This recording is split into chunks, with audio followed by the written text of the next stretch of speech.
Well, good afternoon. It's 2:30. Welcome to session 1.5 in the Global Sustainable Aviation track.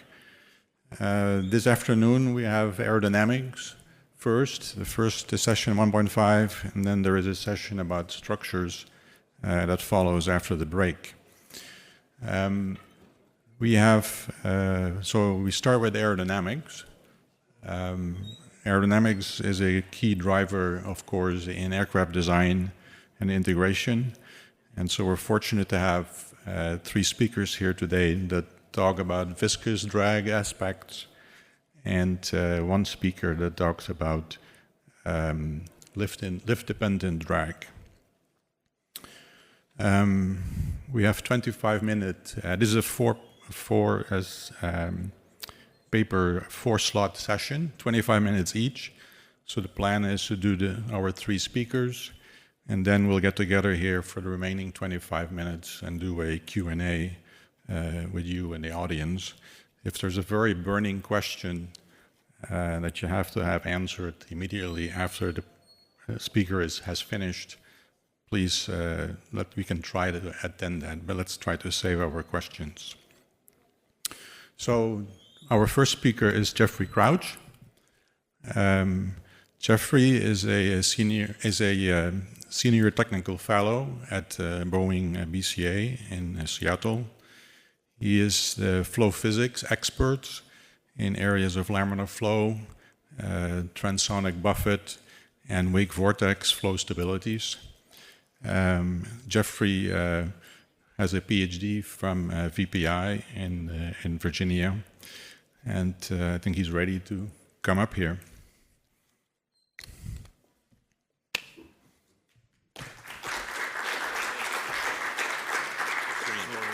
Green is good. Okay. Super. Awesome. Okay. Great. Thank you. So first I would like to note my co-author, Mary Sotanto, and also note the fact that even though we put this pitch together, as you'll see from the breadth and complexity of some of the work, there was a really large teams of individuals contributing to the work. Okay, here's a brief outline of my talk.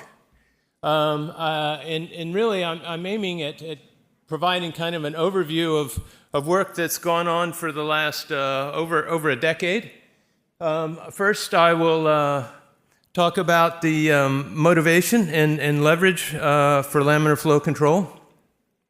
And that will be kind of a quick overview since a lot of that has been discussed in other various talks. And then I'll talk a little bit about the challenges to laminar flow control application and the approaches that we've taken to address some of those challenges. And then talk about some laminar flow control demonstrations and applications to our products at Boeing. And that will go through natural laminar flow nacelles, advanced winglets, and then applications to wing. And then finally some concluding remarks. Okay, when we talk about trying to reduce emissions in aviation, there's really different approaches, as we've seen discussed in various talks so far in this meeting, and really these are different approaches that have different timescales. The most immediate impact that we can have is really through fleet renewal. So we're basically bringing in new aircraft that have something on the order of 20 to 30% more efficient than the aircraft that they replace. So that provides immediate benefit in terms of efficiency and reduced emissions. A little bit longer time scale is changing our operations and benefiting from operational efficiencies. Then renewable energy, and what I'm talking about here, the bigger impact in the near term, of course, is sustainable aviation fuels. And then longer term is advanced technology, and there we're really talking about what are we doing to prepare the next aircraft so that we can have a virtuous cycle here where we're going to continue to achieve our 20 to 30% improvements in efficiency. Okay, this is kind of a standard breakdown of drag. This is for a single-aisle aircraft in terms of the drag contributors. The key point I want to emphasize really here is that there's two drivers that we have available. So 30% of the drag is driven by weight and span, and 50% by viscous drag, which is basically wetted area in the buildup of skin friction. So really we can alter the span, or we can do something about the viscous drag. Those are the levers we have available if we want to do something large and impactful for the aircraft efficiency. The 777X is a good example of taking advantage of span. This aircraft has a 15% increase in wingspan compared to the 777-300ER that it's replacing. And so the span is a big contributor to its improvement or increase in efficiency. That doesn't come for free, because not just do we have to trade span for structural weight and strength, but there's also operational concerns. So for example, this aircraft has folding wingtips. The outer 10 feet fold up, which allow it to operate in an airport terminal area similar to the aircraft that it's replacing. So the other is the viscous drag, and that's really the current focus of my talk here. So if we want to do something about viscous drag, there's two ways to think of it. One is we can try to reduce the drag associated with turbulence, or we can try to reduce the amount of turbulent area, and that's really about trying to increase laminar flow.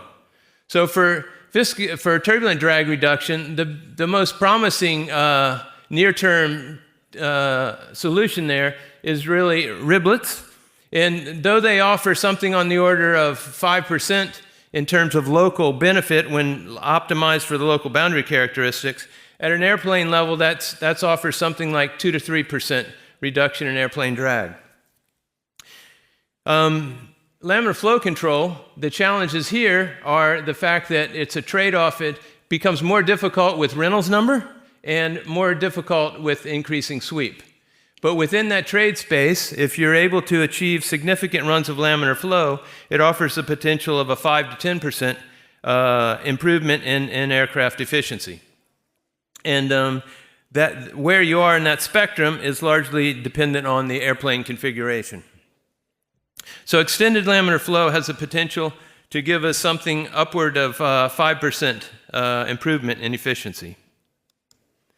Okay, when we talk about laminar flow, we're really talking about just trying to delay the onset of the laminar turbulent transition. And so by pushing transition further downstream, of course, we reduce the skin friction drag.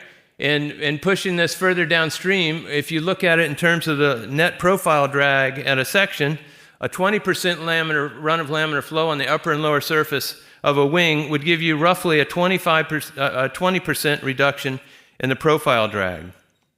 In addition to its impact in terms of friction drag or viscous drag, you can see here the effect on the shock position in transonic flow. So if we have negligible laminar flow, we have a shock here, but as we increase the amount of laminar flow up to, say, 20%, the shock moves aft something on the order of 4%. What that does for us, it gives us more lift, which allows us now to back down in the angle of attack, and that gives us a benefit across the full spectrum on the wing. It changes your lift distribution, reduces wave drag, etc. So laminar flow is really about trying to reduce the drag impact on the airplane. In order to do that, we need to pay attention to some of the basic contributing physics to the problem, and this will give you a clue as to the approaches we take to doing laminar flow. So in a low disturbance environment like we typically have in flight, we can kind of break down the transition process into these three stages. There's an excitation of disturbances that grow in the boundary layer through a process known as receptivity. Then these disturbances grow downstream, and they're subject to local growth modifiers, not just a perfect surface, but if you have irregularities, steps, and gaps, they have to be accounted for. And then ultimately a nonlinear breakdown to turbulence. As we model that, we really focus on the linear growth stage. So this would be shown here schematically by the solid red line, where we have some excitation, disturbances grow, there's some nonlinearity, which we will tend to ignore essentially and capture that through our empiricism by setting some form of a threshold amplitude on the linear amplitude. So we can ignore the calculation of the nonlinearity and focus on trying to account for the receptivity and the linear growth. And this gives us just a simple representation of the disturbance as an initial value and then its linear growth. So the focus then is on the linear amplitudes. So by making that simplification, we can go a little further in our simplification. If we make some simplifying assumptions about the spectrum for the receptivity and then also the threshold amplitudes, we can fold that information into the amplitude information into just the growth factor. And this allows us to use existing tools typically referred to as e to the n. And so that's shown here. So if we have an amplitude, which is a function of frequency, and beta is a span-wise wave number, then when that amplitude reaches some threshold amplitude, we'd say transition occurs. We can recast that in terms of an n factor, which is maximized over all the modes in terms of frequencies and wave numbers, reaching some threshold amplitude, threshold growth. And that growth is really just proportional to the log of the threshold amplitude to the initial value.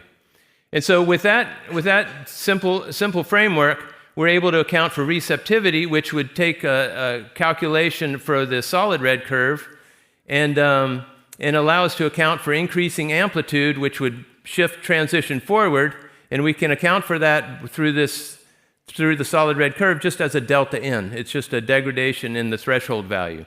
And similar, when we have growth modifiers, they would increase the amplification, transition moves forward, but we can capture that with this delta n. So this simple framework has enough complexity to allow us to deal with the real issues that are important to laminar flow, in particular dealing with manufacturing irregularities or imperfections. And by accounting for those in a quantitative sense, it allows us to trade those, which are really a contributor to cost, against the aerodynamic performance. And so that gives us a framework to actually do applications.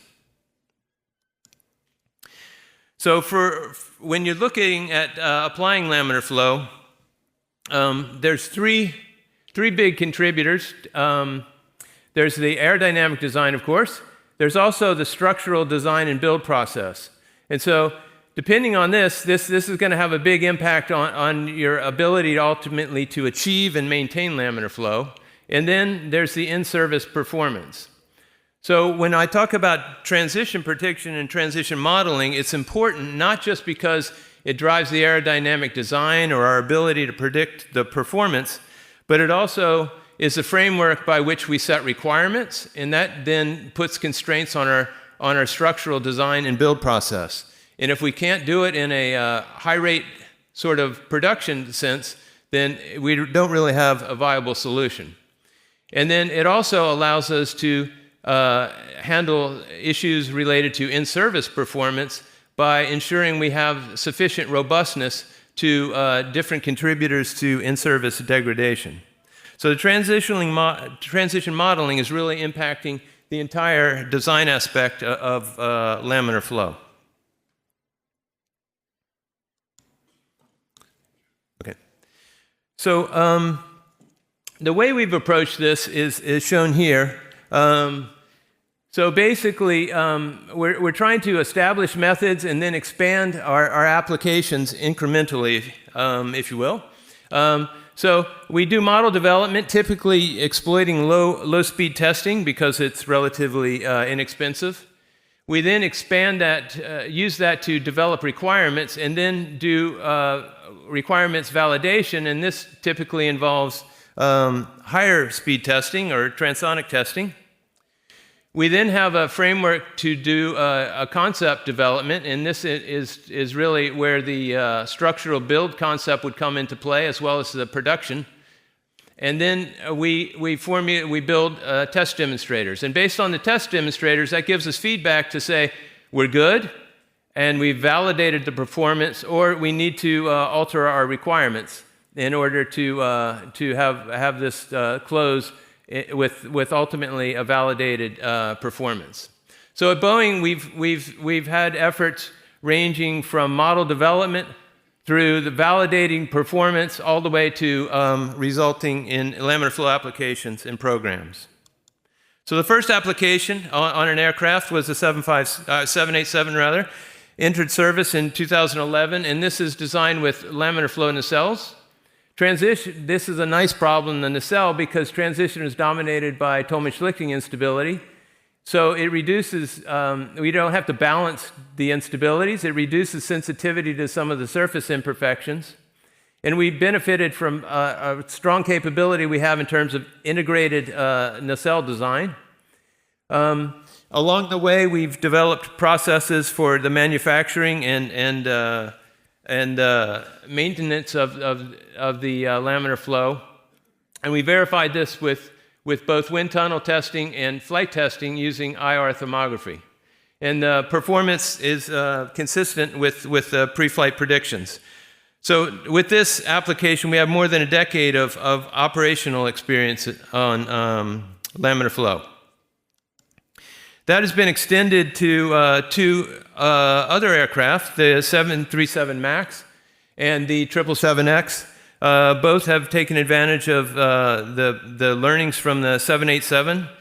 So, of course, there's different Reynolds number scaling and different mission profiles, and both of these have come into play when trading, again, the value of the laminar flow for each aircraft, and that's a unique trade.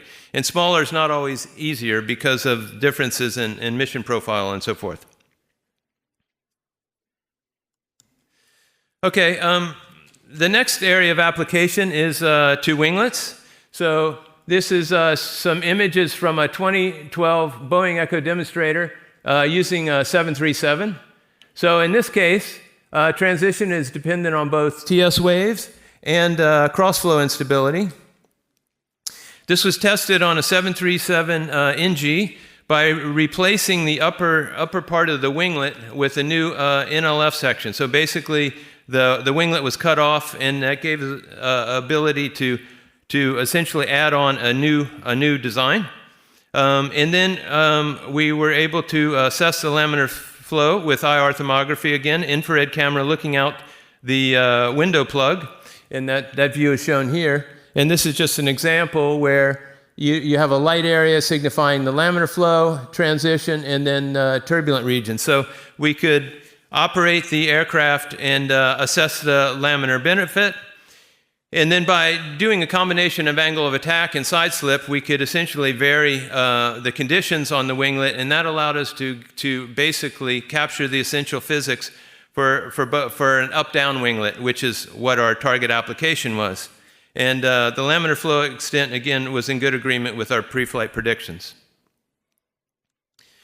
So that led to the results being incorporated into the winglet design for the 737 MAX. And so now NLF performance is included in the winglet aero design, contributing to the greater than 2% fuel efficiency improvement due to those winglets.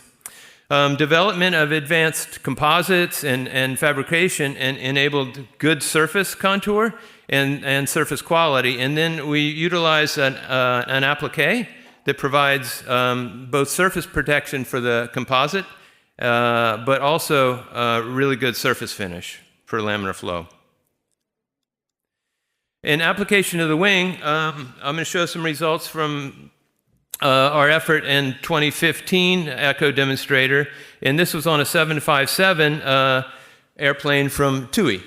So here again, transition is dependent on both TS waves and crossflow. The flight tested, the laminar flow was flight tested on the 5.7 by modifying midspan of the wing. So we did both high-speed NLF testing as well as low-speed insect protection testing. Two midspan slats were replaced by a fixed leading edge. And then the upper surface of the wing, we used a glove, so we didn't have to rebuild the wing, and to modify the contour. The leading edge sweep was reduced to support laminar flow. And then we, again, developed build concepts consistent with realistic production processes in order to fabricate the leading edge. And we demonstrated tools, fabrication capabilities, and measurement systems during this test campaign. So on the high-speed side, flight testing to assess laminar flow was done with IR thermography. So you can see the image here. This is this tripod here is basically a very expensive selfie stick, which allowed us to take a picture of the airplane wing when flying. And so the IR camera was in the top of that. The surfaces were black, so we could have solar heating for the IR testing. Laminar flow was consistent with our pre-flight predictions over wide varied conditions and over a long test campaign as well, I might add. Captured sensitivity to several build concepts as well as variations. So test duration provided consistency and durability of laminar flow over a pretty significant time window. So the other part was the low-speed testing, flight testing to minimize environmental impacts on laminar flow. And so this testing was done in a high-insect environment using variable camber Kruger on one wing, and then on the other wing, we were doing insect coating testing, and this was done in collaboration with some NASA colleagues. So development and testing methodology was established during this campaign. We did multiple takeoff landings in this high insect environment and demonstrated VCK effectiveness for protecting the leading edge. And also, the coatings show potential for reducing surface contamination as well. And that's captured in a paper, AIAA paper in 2016 from some of the NASA colleagues. Okay, so in summary, laminar flow remains as one of the largest levers for improved aerodynamic efficiency. Significant efforts and developments have been made by Boeing to mature critical technology elements that enable laminar flow. Laminar flow technology is already contributing to the aerodynamic efficiency of today's aircraft and providing a valuable experience. And further research, development, and flight demonstration is paving the way for greater impacts on the next generation of our highly efficient aircraft. Thank you.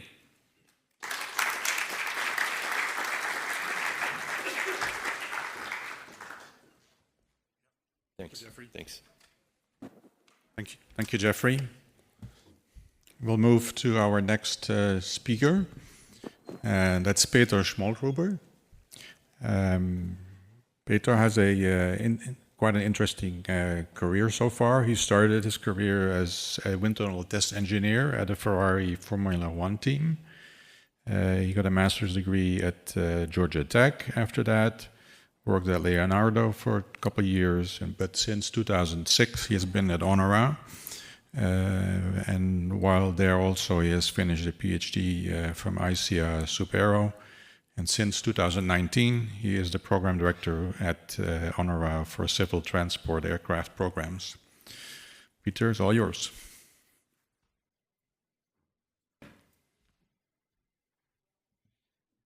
Thank you, Chairman, for the introduction, and good afternoon, ladies and gentlemen. It's a pleasure for me today to have the time to present you the high aspect ratio wing studies that we carried out at Honora within the Clean Aviation program.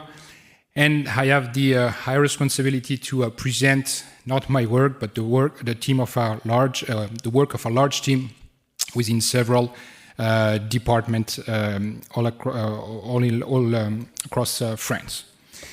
Unfortunately, I will start my presentation with this same slide that you see several times in the last 2 days. But the idea here is really to focus on two important elements. So that's the roadmap basically that we want to follow to go to a net zero carbon emission by 2050. And as we mentioned even in the previous presentation, the new energy sources are key to achieve this goal. But there is an element also that is the aircraft efficiency. And you know that the new energy sources, they will cost much more than the kerosene. So efficiency, the aircraft efficiency is one way to maintain, I would say, the viability of air transport as we have it today. So the presentation will focus clearly on the aircraft efficiency. And the good point about aircraft efficiency is that it's quite easy to know where we can act. There's not a lot of options. The first one is to improve the aerodynamics. The other one will be to improve your propulsion system, and then is to reduce the weight of the airframe. And you can see that an amazing work has been done in the last decades through various evolution of the tubes and wing configuration, with the improvement of aerodynamics. You will have the addition of composites on the aircraft, and then you have the integration of high bypass ratio engine. And basically, in several decades, we have been able to reduce by 80% the fuel consumption of the aircraft, that's quite amazing. But we all agree that today it's not sufficient, and we have to go a little bit further for this aircraft efficiency. And when you look at the evolution of the aspect ratio over the year, you see that we move from an aspect ratio of about 7 in the 70s up to around 11 in around 2010. And here at ONERA, we are exploring solution, what is the problem that we face when we want to further increase the aspect ratio with the objective of decreasing the energy consumption. Now, it's not easy, right? There are several challenges that transform into research activity. And here I try to list them, but clearly the load is an issue because you have more weight, so we have to manage this load through load alleviation systems. So those can be aerodynamic devices, or it's really in combination with the control system itself. You have the wing that you have high displacement, so your regular model is no more valid, so nonlinear behavior has to be addressed. With the wing being more flexible, flutter risk is increased. And then you start to mix other technologies to reach the target. So you want to integrate an open fan, for example. How does a very high aspect ratio wing support such a new engine? Then in the case of the Zero-E initiative, for example, or everything that's going on with hydrogen, we see that the rear position is one option, and then you open the design space with a dry wing. Here, I would say that the problem, it's really a new design for high lift system, more than really on the aerodynamics, but once again, it opens the options. And finally, you see that there are some discussion about, we have a presentation about the X66 where you have a strut brace aircraft. So there is the question, when should we move from one configuration to the other, to one type of wing to the other? So those are elements that are really, I would say, on our table. And we have different projects that have been launched over several years to tackle those issues. So I will not go through, of course, through all those projects, but at first you see that the topics are not new. We gather a lot of experience, a lot of know-how in the different topics. And also you see that we are reaching a point where we really want to mature this technology, and that's why we have a lot of things going on in the last years. So the focus today will be on two projects. UP Wing and AVATAR, both are funded through the Clean Aviation program. And UP Wing focus on two types of wings. And while AVATAR is more oriented to a very high strut brace wing, where we will de-risk some new technologies. So if we go to the next slide, here you see the two concepts that are investigated in the project called UP Wing. Those are two ultra-performance wing concepts, and you have one that's the closest to what we have today. It's the high aspect ratio cantilever wing, and this one is more oriented for a SAF aircraft. And as it is closer to today's product, the maturity is quite higher than the second aircraft. The second aircraft is this very high aspect ratio strut brace dry wing, associated naturally to the hydrogen energy. And here things are not so frozen, so the design space to be explored is quite large. So at Onera, when we're looking at the high aspect ratio cantilever wing, our focus is really here to develop capabilities to make more accurate assessments in a reduced time frame. So we are looking at aerodynamic and aeroelastic simulation using CODA, a common tool between Onera, DLR, and Airbus, and we compare to our legacy tool to make sure that this new code is basically progressing and going basically behind what we do today as a state of the art. We're looking also at multidisciplinary optimization. This is done on the DLR F25 test case. And to try to accelerate those optimization, we are looking at strategies to use surrogate modeling techniques. And overall, this activity is basically looking at improving the process and simulation at first. And then we are looking to or propose some designs, some new design that are not the design of the future wing, but at least we tackle the issues that will have to be tackled for the future product. When we are exploring the second configuration, this is the strut brace wing, here the point is to really go to high fidelity models to really capture the physical problems. So here we go to disciplinary development. For example, in aerodynamics, we are looking at the airframe propeller interaction, and we are exploring some how the different types of junction that you can have between the struts and the main wing, and the strut and the fuselage. So you will see that here, speed as a certain impact, and there are unexpected separations. So we really have to go deeper in this on this topic. And then for the structure of the strut, we are collaborating with the University of Stuttgart and Delft to really find an optimized solution that's globally at aircraft level brings some benefits. Also, as we was increasing the aspect ratio, I said that flutter becomes an issue. So already in the exploratory phase of strut brace wing, we are looking to make some flutter verification through a combination of finite element model, structural model, and the DLM aerodynamic model. Now, we try to combine all this knowledge to have an assessment at aircraft level. And as I said, we are really having difficult, there are problems that needs high fidelity tools. However, we need a global assessment. So we are trying to tackle this problem through a multidisciplinary approach to make sure that you have reliable results.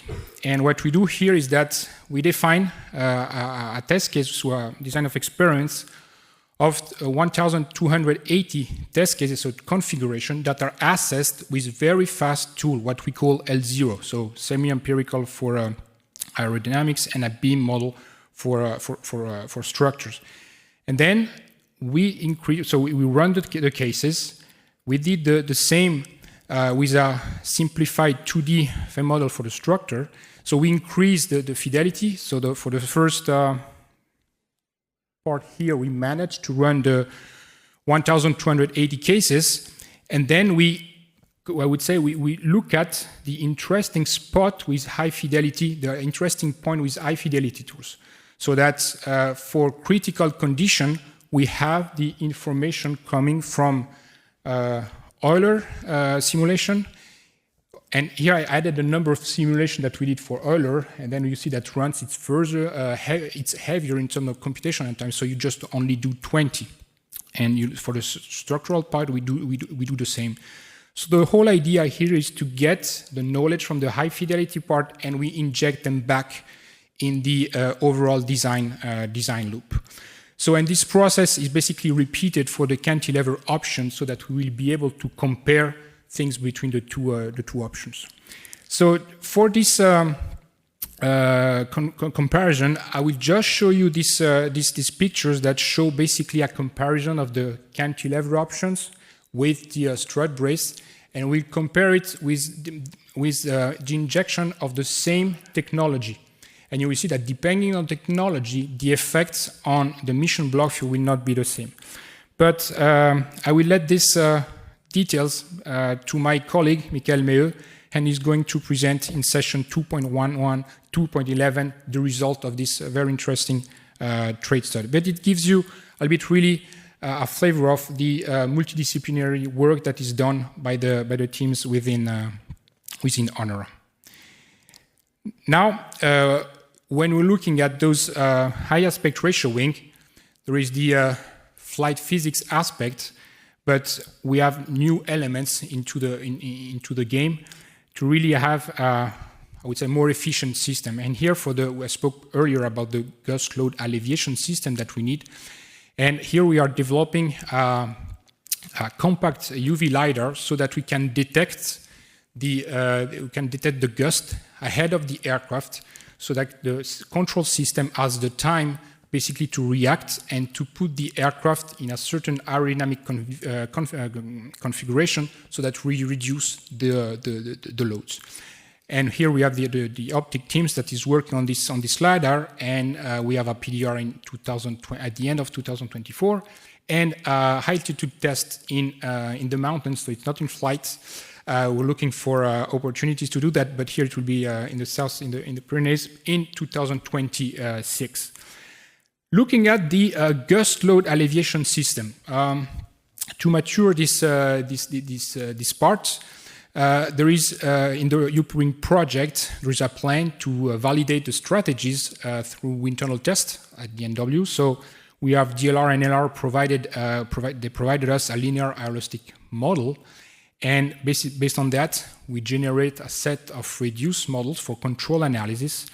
And then we have been able to develop the gust load alleviation laws that will be tested in the wind tunnel.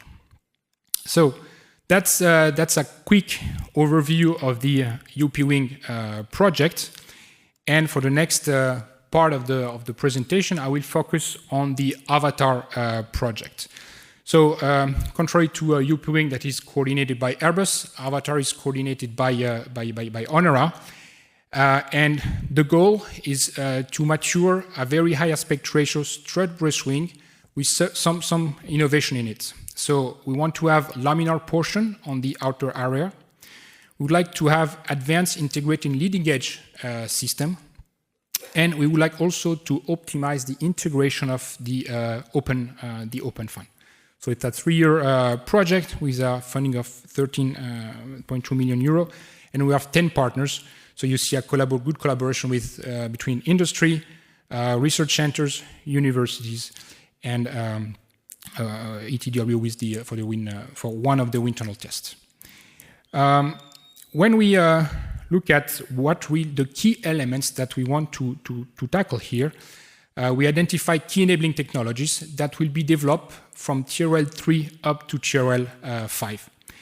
And the objectives here are really to de-risk and to accelerate the maturation of those parts. So for wing aerodynamics, basically the point here is to go in ETW to really assess the junction between the impact of the junction on the aerodynamics, and to make sure that we are capable of simulating correctly those areas of the aircraft. For USF integration, there are several challenges, and in this case, it will be tackled at numerical level to really assess how this USF will interact with the strut. That's a key point. And for the laminar part, it's not. We're really not looking at the laminar geometry, but what we think is what we see as the really critical part is to tackle laminar flutter. So in this project, we will perform some wind tunnel tests where the model we will have a flutter onset, and we will make sure to understand the physics behind laminar flutter so that we can tune our tools, and we are making sure that we take the right margin for flutter for a future aircraft that may have laminar, I would say, a laminar portion of the wing. And finally, we have an advanced leading edge where, because of the laminar, we have laminar constraint, manufacturing constraints, and we want to make sure that the ice protection system can be integrated in such a constraint shape. So I said we really want to move forward through this project, and we are pushing to be closer to the product. That's why we'll have lots of high fidelity simulation, 2 large wind tunnel tests, and a ground-based demonstrator. However, we need to make sure that we are able to assess the impact of all those innovation, or at least research, all these research results. And we will do this at an aircraft level, and the aircraft to be used in this case as a test, as a use case, is a LH2 strut-braced aircraft, 240 packs, 2,500 nautical miles, and Mach number 0.78. Now, to make sure that you understand the logic between the Avatar project, the central elements, so I would say we have 3 streams of activity. One is the advanced leading edge.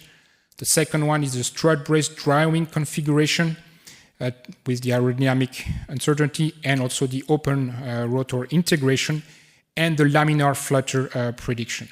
So for those 3 streams, the central part is the technology maturation to a higher TRL, and in red you see the test that will be achieved. So you have the ground-based demonstrator for the leading edge, and the 2 large wind tunnel tests for the 2 other topics. And before that, basically, we have to make sure that we have a clear requirement analysis for the de-risking, or at least for the tests, and that at the end, the test will help us in anticipating the certification of this novel wing. When we look at this, I would say, flow charts, it's important to note that the demonstration that we plan for Q2, Q3, 2026 are valuable. Well, they bring information for a classical wing, but also for a dry wing. So the dry wing test it's a test case, but if you look at the wind tunnel tests that we are performing, they are definitely, the result will be definitely, the lesson learned will be definitely applicable to a classical wing. Now, this initial flow chart is translated into a WBS. Don't worry, I won't go into the details. Nothing, you cannot read nothing on this, but I just want to show you the logic that you will have different streams here for validating the geometry. One, we have the wind tunnel tests for the aerodynamic validation. One is the performance, aerodynamic performance validation. The work package 3 is on the flutter management, and the last one is the integrated leading edge. What is really important to see is that we do not stop after the tests on the ground, but we really try to bring all the information at aircraft level so that we can gain knowledge from that, and we give guidance at least for the future development that we can have. Now, Avatar started in January, so I just wanted to give you a few a quick update on the latest progress. So when we look at the dry wing design with engine integration, we perform CFD computation in cruise condition for 2 different types of junction fuselage configuration. And so that was one of the elements. We had some unexpected issue with IP for the USF. So we have been able to use the USF model from the Nexter project, that is a European project. And we converged to the Avatar strut burst wing configuration for the wind tunnel test. About those wind tunnel tests, we had the model, the geometry. We have been able to perform the CFD computation for the wind tunnel, basically to prepare the wind tunnel test. We identified critical areas, stress. We did some stress analysis. In the end, to prepare the specification for the wind tunnel model. And now we have been we issued this document, and we are expecting some feedback from the various suppliers. Looking at the flutter management, here once again the idea is really to focus on how we predict laminar flutter. So we had we identified 6 profile candidates for the laminar wind tunnel model. 2D and 3D computation with boundary layer calculation on the 2 most promising geometries have been performed. We discussed a lot with the ONERA wind tunnel directorate to make sure that the wing platform is compatible with their safety requirement, because once again we will have a flutter onset, so it's still a risky test. And we have been done always with this safety aspect in mind. We completed structural optimization inside the targeted aerodynamic design in the wind tunnel. Last is the topic on the integrated leading edge. So here we finalized the subsystem high-level technical requirements. We did, and we are continuing to do some tests on assembly coupon with environmental tests and also fatigue tests.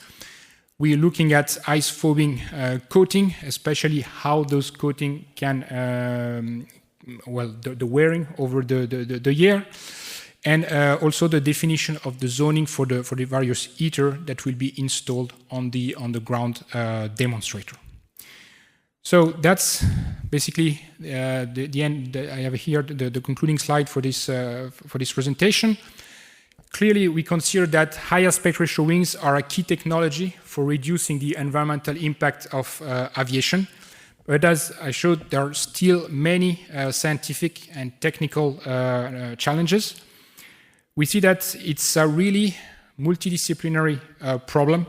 So we're lucky to have many specialists in various disciplines at ONERA, so that we can mature this technology.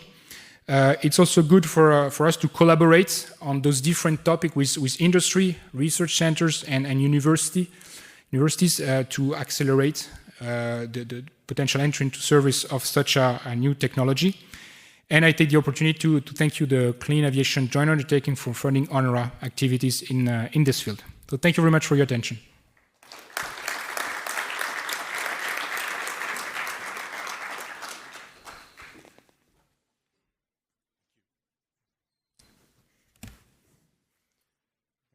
Thank you, Peter.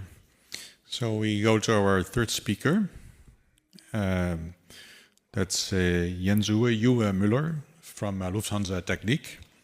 And Uwe got his education at Braunschweig University, and then in the last years he's been the project lead on the AEROSHARK product that he's going to talk about, and now he's working with airlines on implementing that product. So looking forward, Uwe, to hear your presentation. Thank you.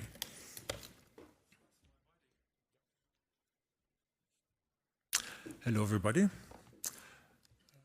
Yeah, first of all, I want to say some words about Lufthansa Technik. So we are a maintenance, repair and overhaul company, so not a typical research company as most of you are depending to. So generally we make aircraft fly after they are delivered by the OEMs, but we also have roughly 100 research and development projects running every year, and yeah, that's how we came to our AEROSHARK project and product. Yeah, what are riblets for? We had it in the presentation, or the one before, that riblets are good to reduce drag. So why? Because they move the turbulences away from the surface. So on the one hand, if you have a flat surface, you will see that turbulences are just on the aircraft surface. If you have riblets, the turbulences will be, dancing on the riblets away from the surface.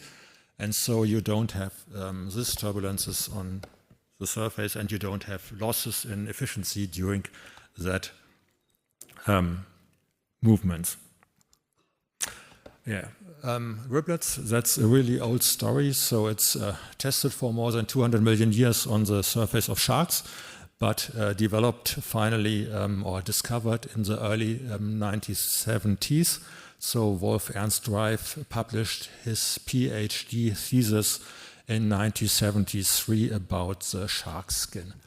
Then we had companies willing to test that one in real life. So Airbus did it on an A320 in the 1980s.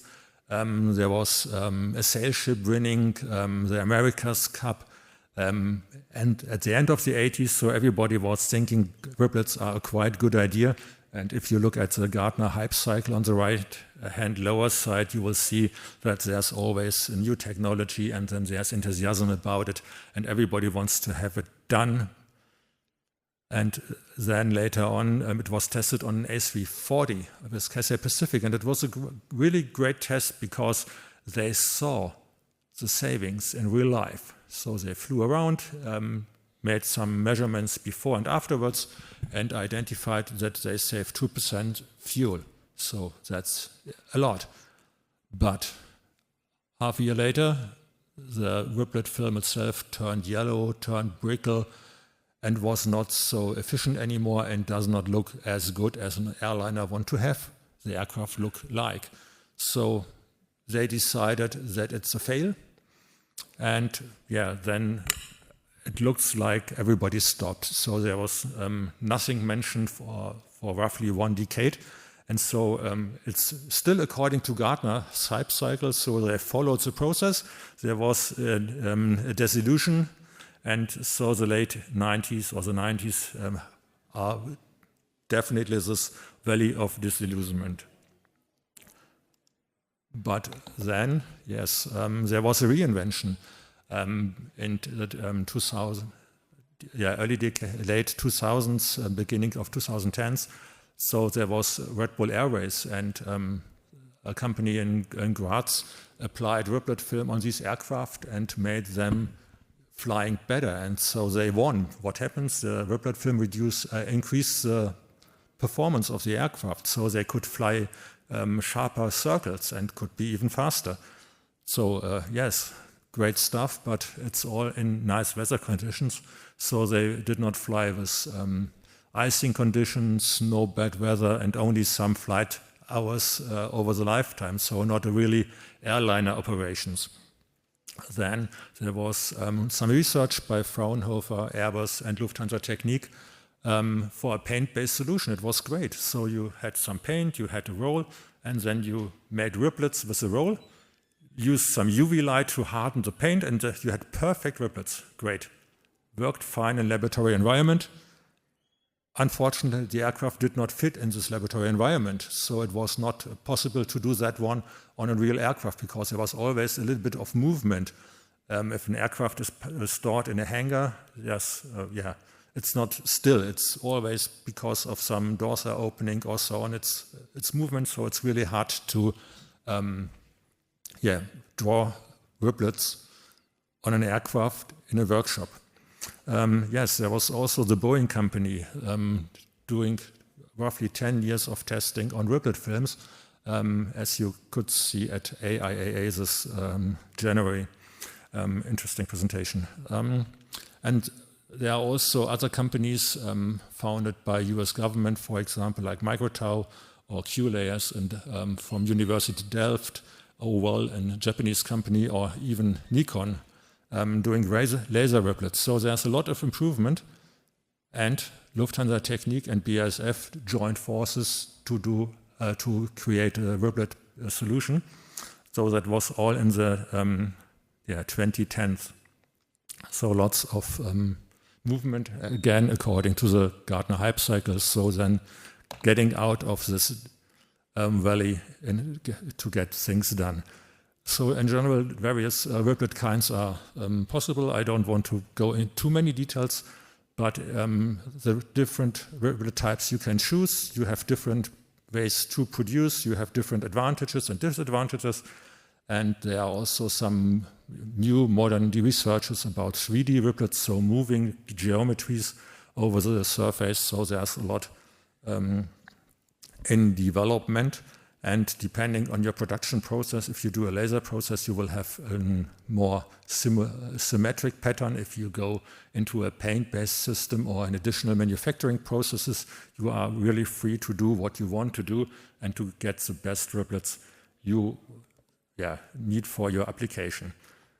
And the riblet size here in my pictures, it's a little bit generic, but it still depends on the airspeed and the air density. So they are not the riblets. It always depends which flight level are you flying, what is your cruise speed you want to optimize your riblets for. So it's there's not only one solution. But we have heard a lot about good ideas today, but having a good idea is not sufficient. You finally need to make a product out of it. So starting with a good idea, in this case, having a riblet design that fits to the aircraft and the operator's needs, having a material that survives, getting certification, doing some product management, and finally having customers who are willing to pay. That's really the way you have to follow, and everything needs to be arranged to get a product up and running. So regarding riblet design, yes, we needed to, there's no optimum. So if you fly faster, it's a different one compared to a slower aircraft. So best would be in infinite geometries on the aircraft. That's great, you can calculate it, but you have some technical restrictions. You have to produce your riblets, so it will not be an endless number of parts, but a specific and small single-digit number of part numbers to be possible to apply it on the aircraft. You can't change the geometry too often because people need to bring it to the aircraft, and you can't make an infinite puzzle. You need to have some specific sizes for your riblet, for your patches that you are applying. In our case, it's 1 meter cross 50 centimeter, so you have some limitations. But the good thing is while you need to apply the riblets into the direction of the airflow, and you follow the airflow from over the time or over the length of the aircraft, the riblets have some grace periods, so plus minus 5 degrees is okay for the riblet effect. So you don't need to be perfect in any position, but being perfect in this plus minus 5 degrees, that's really helpful. So riblet design needs to be done. The CFD colleagues really like that job, and they did a good one. Then next one is material development. So sounds easy. You go to a laboratory, you do a lot of testing, and everything's fine. Yes, you can do climate chambers, then you have climate. You can go to a UV light chamber. Then you need to combine both, and then you have to combine all this with 900 kilometers airspeed and changing the temperature from plus 50 degrees to minus 60 degrees in half an hour, including all these effects. It's really not so easy. Then we have some unlovely conditions like de-icing fluids. Sometimes there's a little bit kerosene, sometimes there's dust or sand in the air. So all these things here needs to be proven, and it's flammability test, all what we have in our industry. So it's really a huge bunch, and that then led to a product that is improved as Darwin did, step by step. So we had some material working fine in laboratory, then we went to the aircraft and found out it does not really stick or did not survive. Then we did a next generation and so on and so on and so on. It was not, it's a really easy project, but was eating up years to get a good and viable material here. Then next topic, yes, if you are capable to do, you need to certify. So show that the aircraft is as safe as it was in the beginning, and that's a lot of work that needs to be done. If it's just a piece of plastic you are applying on an aircraft, that's always what I heard. It can't be so hard, but it's aviation, so it's hard. You have to prove that the autopilot, for example, is still working as before and does not think, oh, that's a different behavior of the aircraft. I'm out of the game. You need to avoid. We have to show that it's still working, the aircraft is still working at the end of the flight envelope. So we flew quite close to stall speed with side slip, with most AFCG. So really nice and fancy stuff. When our simulator said it won't work, so shaking and being really aggressive, and the aircraft in the real life was not knowing about and was flying really smoothly. So it was a 777-300ER, what we flew about it, or what we flew, and that's really, yes, a huge aircraft, as you know. And that was also a good challenge to define the best or the required testing, not doing too much, because it's an aircraft that costs 10 to 20,000 euros a flight hour, so you will not fly some 100 flight hours because it's lovely. You have to be precise and you have to focus, and that's what we did finally. And for sure, pre-mod, post-mod flights so show that the aircraft behaves similar after the modification. Yes, and then finally, having a material ready, a certification ready, is not a product. So you need to make sure that your good idea comes to the aircraft. And so, yes, you need to produce material in a huge scale. So we are talking about roughly 1,000 square meters of film per aircraft. And we don't want to apply it on one aircraft. We want to make dozens of aircraft. So you really need a huge supply. You need people who are capable to do the job. That's quite easy. You have job cards, but these job cards need to be so easy to understand that you don't eat up man hours in real life, in the production, in the hangar. It's just for the workers. And this is all required to come to a product. Yes, and finally, at the end of the life cycle of the product, how to remove the product. So to get the aircraft or to get the supplemental type certificate removed from an aircraft, that's also a task that needs to be included in your documentation. So there's a lot to do, and finally, after you have done all this, you have to prove that there's a that the carbon dioxide balance is quite positive. So we did a life cycle assessment, showed that the ratio is better than 1 to 200. So for each kilogram carbon dioxide you enter into the system by producing the film, applying the film, you get at least 200 kilograms out of the system, or safe for the world. And all depending on assumptions for sure, but it's really part of the game and of a development of a product. And finally, you need a customer. Sounds easy, but in our industry, everybody I talked to was afraid. I was talking, yes, I have a new innovative product. And everybody said, oh, that's great, you have an innovative product. I don't want to be first. Do you have other people who do it? And it was really a critical thing to get a first paid transaction. And yes, we are part of Lufthansa Group, so we have some customers inside Lufthansa Group, but it's the same with your siblings. So if you mess up your brother's car, you will have a problem for the next 50 years, so you won't do. And here's the same. It's not because we are part of the group, everybody's just happy about innovative and new products. And that was also a good learning, far away from science, but really from real life, that it's hard to convince people about innovation in our industry. And now it's no longer a new product, now it's a young product. It makes things much easier. It's just one word. It's the same product, but a totally different story. And yeah, finally, the AEROSHARK goes to, as you can see, we have our first customers here outside the world. So we have now IFA Air and All Nippon Airlines and Lufthansa Cargo and Swiss and Austrian Airlines. So it's we finally convinced people to do so.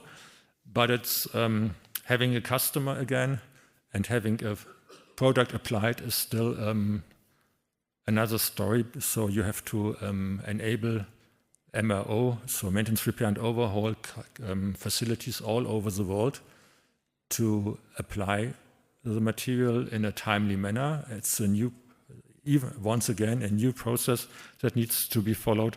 And yes, it was challenging, but finally, yeah, we succeeded, and Swiss is now flying with 12 aircraft. So the full fleet is equipped of their 777-300ERs. That's yes, good to see that industrialization can take place, even if it's not done by the OEM, but by another player in the market. Okay. I spoke too fast. Okay. Yeah. Thank you. We have a couple minutes before we go to our next slot. So maybe we can start one-on-one the Q&A session, and then we'll ask the three speakers to come up here. But is there a question for you right now that the audience wants to ask about the last presentation? There's one. Okay, there we go. Why don't you come up here?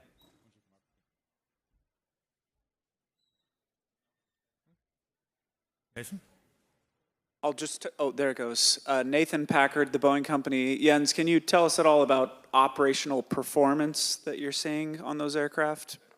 Yes, for sure. So even if it's not so easy to derive savings, because we are talking about roughly 1%, we can see in the data that we produce savings of this roughly 1%. Why roughly? Because an aircraft has various factors. You never fly the same route, you never fly the same weather, and you never fly exactly the same flight profile, meaning altitude and speed.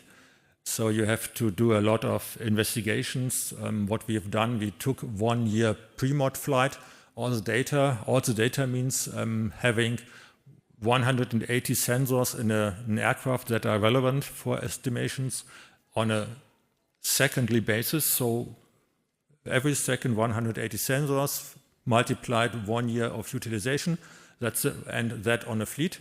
That's our data basis. And then we derived, using machine learning algorithms and so on, the real book value, not the one the OEM has finally, but the one that is in real life. And then we compared this information to the one we find after the modification. And with now 20 aircraft flying, 100,000 flight hours in service, we see that the RIBLETS perform as expected. Okay.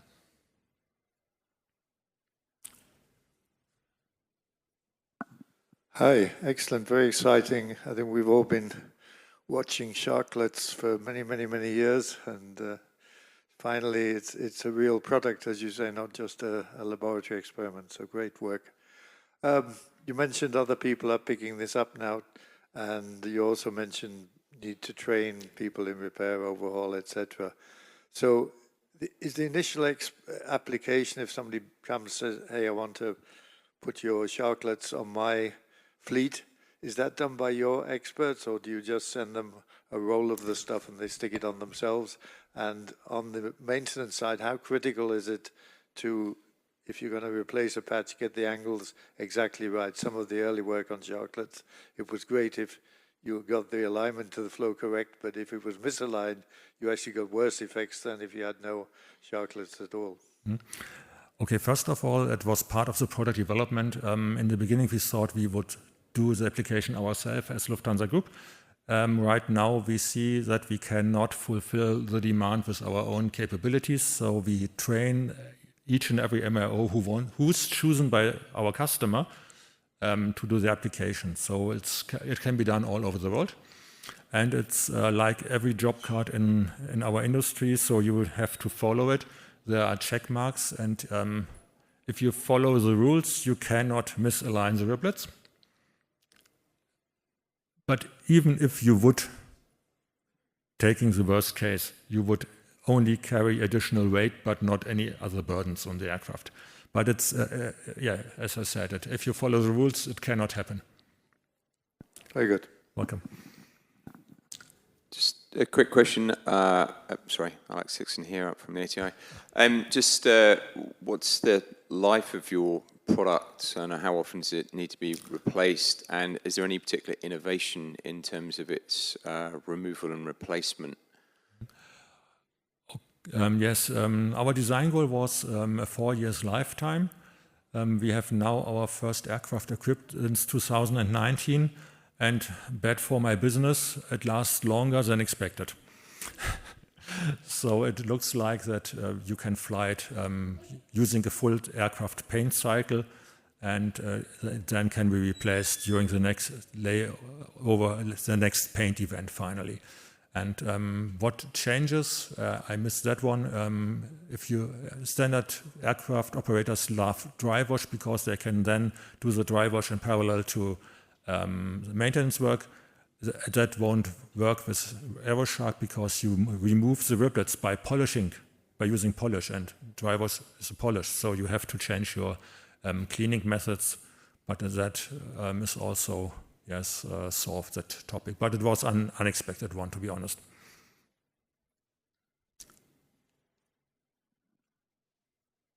Do we have time for more questions? Or you? more question. Hey, excuse me? Sorry. Sorry, we do one more question to you directly, and then we get the little panel going here. All right. I'm Dichen Li from China, and I have a question about the application of the riblets. So basically, you use the riblets on the civil aircraft is big, but have you considered about using it on the regional aircraft, or have you considered about using on the small aircraft like UAV or some other small one? I mean, yeah. Yes, we thought about the best aircraft to serve with our film. If you take a 777, for example, that's what the aircraft we've chosen, you will find many aircraft flying more than 5,000 flight hours a year. If you go for a regional jet or aircraft, they will flew maybe half of it. So each square meter is only utilized half. So it's not that helpful. Next effect is if you are adding a little weight, the film is not for free. And if you go on a short haul trip, you will save, yes, you will save. But if you go on a long haul trip, you will save fuel, and by the cost of weight, even more fuel. So it's more efficient to fly as long as possible to get the best out of the riblets. And that's the reason why we are focusing on long-haul aircraft at the moment. So 777, A330 will be the next one, because we can get the best out of it. But theoretically, it works also on regional jets or UAVs. Physics are the same. Thank you. Let's ask the two other speakers to come up here. Maybe you, if you take a seat here, also. We have microphones, and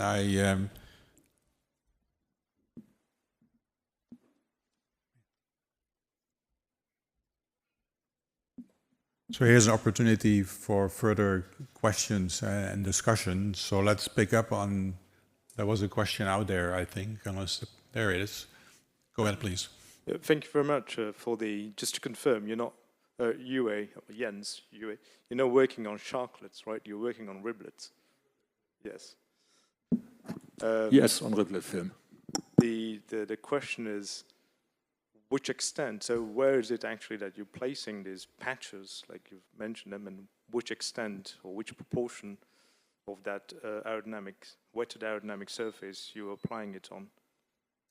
So as of today, we are applying it on the fuselage of the aircraft. So if we take it clockwise from 1 to 11, so not the crown area, but the rest, and on the nacelles and for sure on the belly.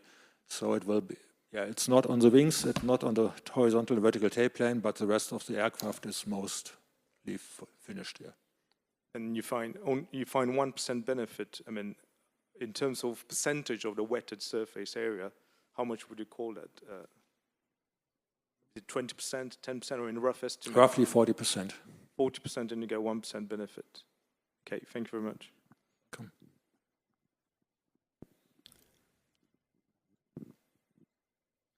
Okay, any further hands at this moment? So I'm going to, is there a question? There's a question. Yes, I need to. So Fassi Café Bombardier. You're getting 1% improvement by just putting on the fuselage from 11 to 1? From 1 to 11, so the other way around. So From 1 to 11? 80%. 80% of the fuselage? Yeah. Oh, okay. And the nacelles of the aircraft. It's also a big surface. You're avoiding the top surface? Or you're avoiding the bottom surface? We don't have the crown area, but the rest. Including the bottom? Yeah, including the belly, yes. Okay, so you don't have any problem of debris and things like that? Can you repeat that? We didn't quite You don't hear. have any problem of pollution, debris coming from the wheels? No. Okay, thank you. Just a question, why don't you put on the rest of the fuselage? Yeah, that's an interesting point. So first of all, certification is really hard. So we decided to do a minimum viable product approach like the guys in the Silicon Valley do with software. So starting with the functionality and then add and add and add. And the surface on the top was one more big thing to certify. So you have the vertical stabilizer that then is part of the airflow. That's one reason. So one certification topic. Next one, it's not a so efficient surface. So you make lots of effort to cover a surface that is not really helpful. Okay, and the third one is you cover that surface that it's really hard to access. So if you want to apply the riblet film on the surface, you have to, let's say, have flying carpets in the hangar to apply in 12, 50 meters height. So that's really a hard job to do. And taking all that together, we thought it's a good idea to leave it out in the first run. Maybe in the second run or third run, it will be included. Thank you. There's a question or two. My question is for Dr. Krauts and Schmollgruber. So going to higher aspect ratios, I mean, we see that improves L over D, but the downside is you optimize at a higher cruise CL. So now go back to maybe having to go to a higher, to a different wing loading. So how does it all tie in, for instance, with high lift? Does that come into the picture as well as you look at these configurations with these very high aspect ratios? So that is my question. It's on. Okay. In any case, when we do the assessment at aircraft level, we explore different flight levels, and we explore also the low speed part. So we simulate the entire mission, and in the end, we see the benefits taking into account all the different penalties that you mentioned. So we have a really global view on on the overall mission. But we have, if you do purely you do some spot, you analyze some spots, and you do an aerodynamic structural analysis, you may go in the wrong direction. So you really need to do the entire mission assessment.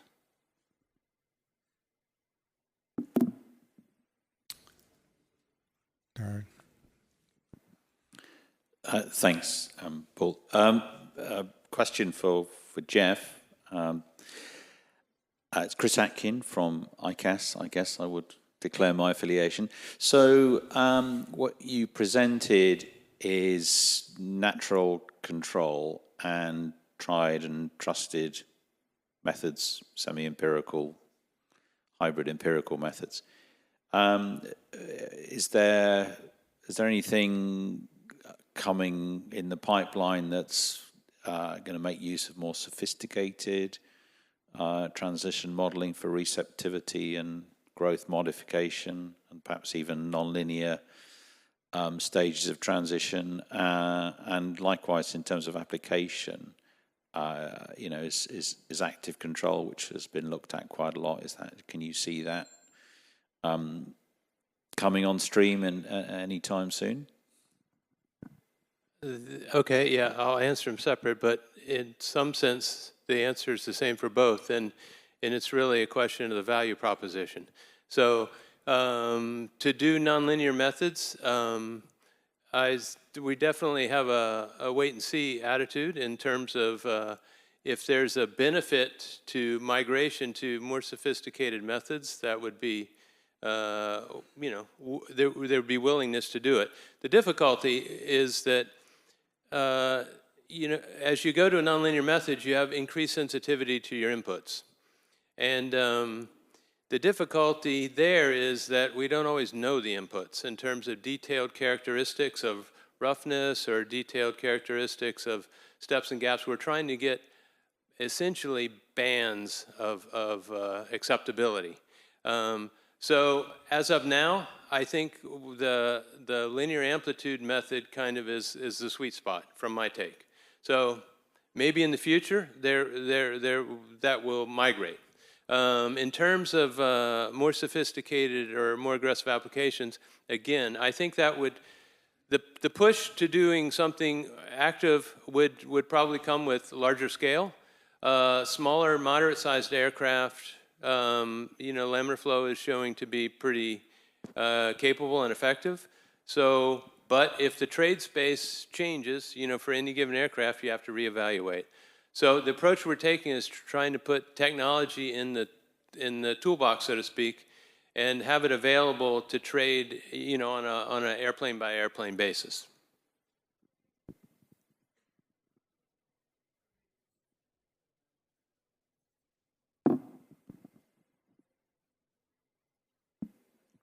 Any further questions in the audience? There's one. Okay, it's one on the left. Just a question. We'll do. Go ahead. The laminar flow presentation there, you're only using natural laminar flow. You're not using systems to obtain laminar flow. I thought that Boeing experimented with some of it on the empennage at some point, on the horizontal tail of the 787.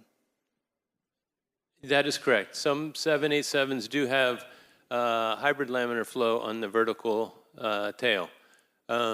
So again, with as you migrate towards more complexity, the trades are different.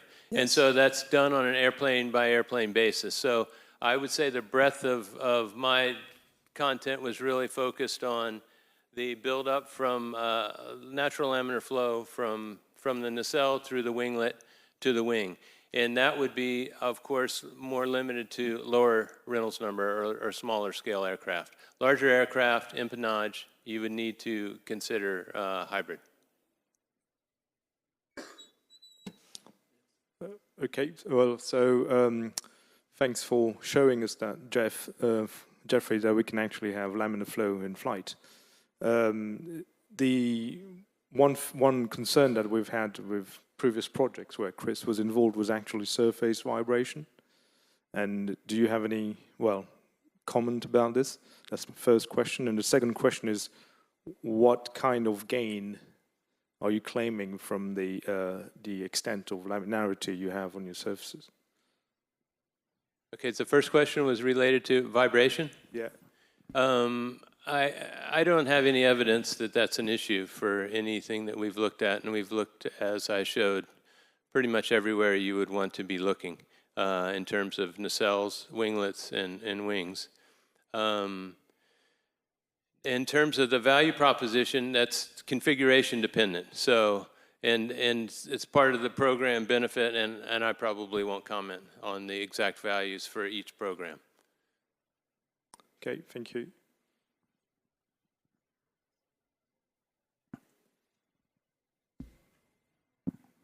For Lufthansa, this process add mass. Do you have any data if after 1 year or more you continue with a good contribution, or just to know if you have any data how long you can change this? Yes, as I said, we had the first application in 2019.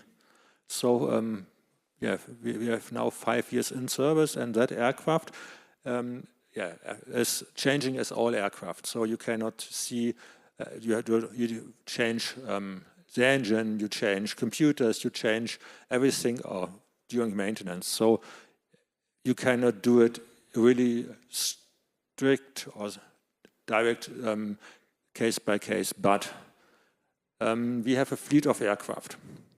And in the beginning, that aircraft was located somewhere before the modification in this peer group, and after the modification, it was at a different, better stage. And within the peer group, the aircraft is still at the same position as it was. So each and every aircraft had some aging, and the position in the peer group still remains stable. So it's not a hard proof, but it's, let's say, an evidence that it will be better than it was before, still now. It's really hard to do because you don't, yeah. There you go, Milan. Milan Chowdhury, NASA Langley. My question is about the riblets. So based on your experience, do you feel that in terms of fluid dynamics research, the technology has moved beyond the R&D domain, or do you feel that there are still some outstanding areas of research where significant gains can be obtained? I guess it's not a clear yes or no. So there will be even more research. There have been some papers about different geometries, 3D riblets called, morphing structures, and so on. So it's not at the end. We now have a good working riblet type, this trapezoid riblets. They're making good contribution to the savings strategies of the airlines, but we are not at the end. So we have a lot to do over the next couple of years, maybe decades, to get it spread all over the world to all aircraft and even the short-haul ones. Yes, maybe getting material that has 40–50% more savings. Yes. Thank you. Hello, Cornelia Grabe from DLR. Thanks for the talks. I have two questions about potentials. First, about the riblets. You think there's a potential to extend this also to the wing or to the empennage with probably much more difficulties when it comes also to certification and stuff like that, and in transonic flows you would have the shocks and all these aerodynamic phenomena, but still, do you think it's worth the effort to look into that direction? Definitely, yes. So, as I said, we had this MVP approach. Our first idea was to cover the full aircraft, and then we started to write the certification plan and thought, maybe it's not the best idea to do everything at once. but it's worth it. Yes, you will go from roughly 1% savings to approximately 3%. So it's worth it. Okay, and the second question is about potentials of laminar flow to Jeffrey Crouch. Do you think also the research community should look into the direction of a laminar fuselage?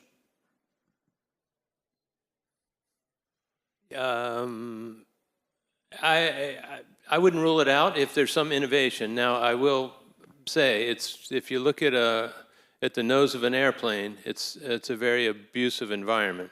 And so I think there's a lot of practical challenges there. So as long as one has their eyes open to the realities of that problem and the real difficulties, then I would welcome any exploration of that kind of a thing. But it is not straightforward, in my opinion. It's a difficult area of application.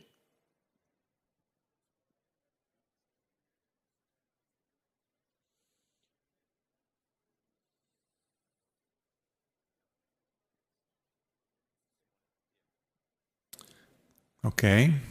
Any further questions for our panel?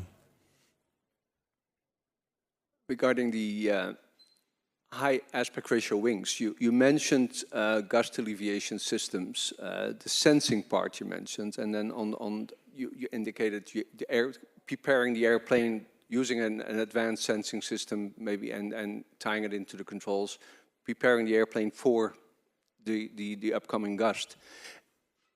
The gust alleviation, are you looking at more than ailerons and maybe flaps, or are there other systems you're considering? Yes, it's not only, there are different devices to direct pop-up spoilers, things like this, so that it's additional solution that can be associated to this, so you control lift, basically.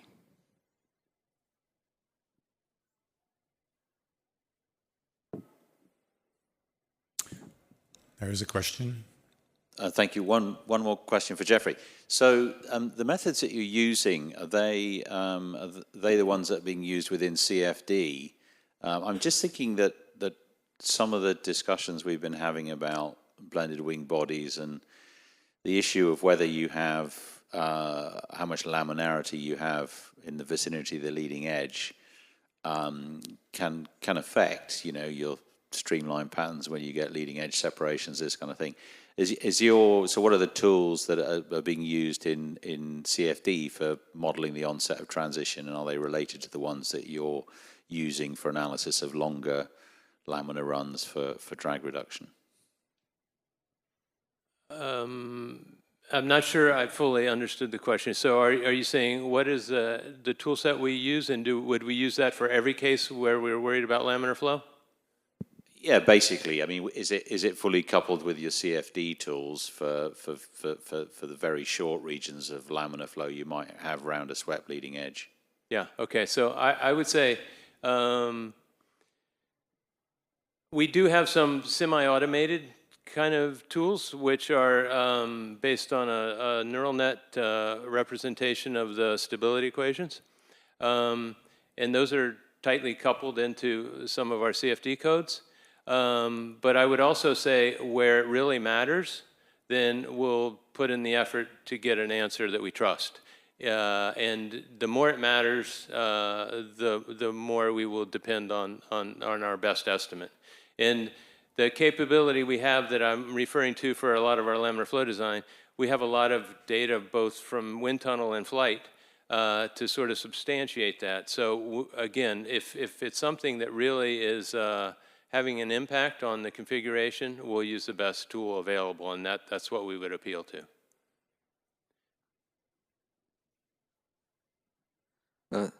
Thanks a lot about the impressive presentation about the RIBLETS. I have three questions. The first one is, do you think the airworthiness certification is needed to be add some new clause before the RIBLETS real used in the commercial operations? The second one is, how much additional cost will be added about the daily maintenance, about the wings of the use of riblets. The third one is, what is your opinion about fundamental research about aerodynamic to improve the riblets performance? Thank you. Okay, I will start with question 2. So maintenance, there are no additional maintenance tasks that needs to be done. You have to have a look if there are some damages on your surface, but that's a typical task, so no additional one to do. That's easy. Certification, it needs to be certified by a so-called supplemental type certificate for each and every aircraft type. So that's a huge job that needs to be done, and it's, it all takes quite a while. And last question, I thought about the improvement of the technologies. There will be improvements. I'm pretty sure that we will see even better structures over the time, but it's, as I said, it's now a good product, and it for sure can be improved over the next decades, but it's not required today. Okay, thank you. Welcome. Okay. Are there any other questions? I don't see a hand, I believe. So let's thank our speakers one more time. Thank you for your efforts. And this concludes the session 1.5. Thank you.